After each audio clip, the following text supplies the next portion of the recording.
Good afternoon, third grade online learners. Welcome to February 2nd, 2021, Mr. Monzo science class.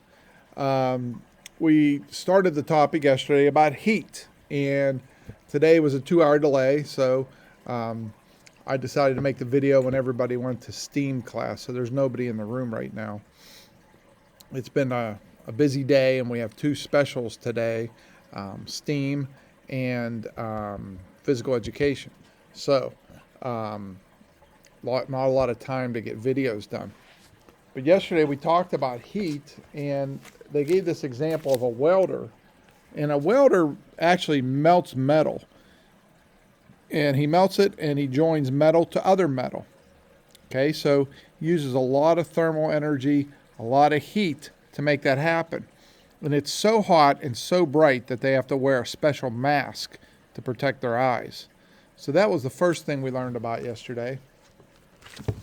Then yesterday we talked about holding an ice cube, and of course the heat transfers to the ice cube and it melts and becomes water. And then they show a bowl of hot cereal with steam coming off of it. So as you might know, be very careful when you're getting ready to eat something that is very hot, that has heat coming off of it. You wouldn't want to burn your tongue. I do that frequently because I get so hungry sometimes I can't wait for it to cool down, and I start eating, and then you burn your tongue or burn the roof of your mouth, and that's not good. Even your throat maybe. We also talked about these little chickens that they cannot hatch without heat. Okay, so they need thermal energy, and if they don't have it from their mother, they have to have it from a heat lamp. And many of you guys did that in first grade. Next page, we talked about these heat packets. And back when I used to go to Steeler games, we used to use these heat packets in our shoes or in our gloves to keep us a little bit warmer. And at the bottom, you show a picture of a girl, and she's shivering. Shivering is a reaction you get whenever you're very cold and you start moving fast. Your body's moving fast, and the friction produces thermal energy. Last but not least, pizza. We talked about using thermal energy to make pizza, and that is a brick oven that is used to make delicious pizza. So heat is for many things. It's very useful. Without it, we couldn't survive. Today we had a journal summary, and we had a pretty good website. I think it was called Cool Kids. And I did a little journal entry on the board. I'm going to try to read it here from my desk.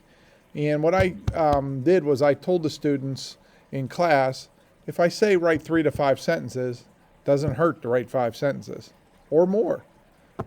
Sometimes we're always looking to do the least amount, but sometimes more is better.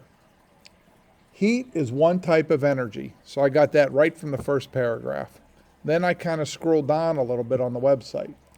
Most objects have some type of heat. Okay, most objects. Something's solid frozen ice. I don't think there's not going to be any heat there, but if you introduced heat to that ice, then it will change. Cold objects have less heat than warm ones. That seems kind of obvious. If you're cold, you're going to have less warm energy than something that's hot. If you touch a hot stove, heat moves into your body.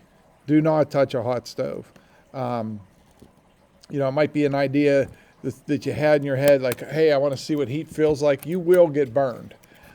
Even if you're around a hot stove, you need to be very careful, or around maybe a campfire, because heat is a great thing, but if you get too close to it, you could have some problems.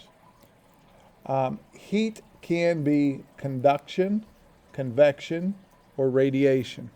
Now that all came from the website, guys. So there's more information on that website. I chose to write 5 sentences. Often, like I said, I'm coming across people that write 1 sentence, 2 sentences, or 3 sentences. And if I see that consistently, I eventually take a point off. And I always say 3 points a week is worth something. Times 9 weeks, that's 27 points.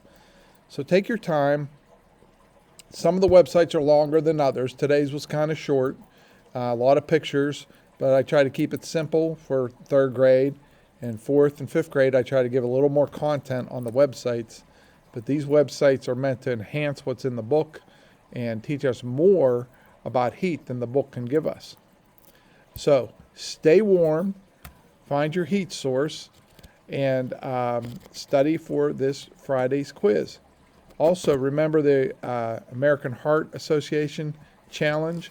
If you can possibly donate to give research and medicine to people with heart problems.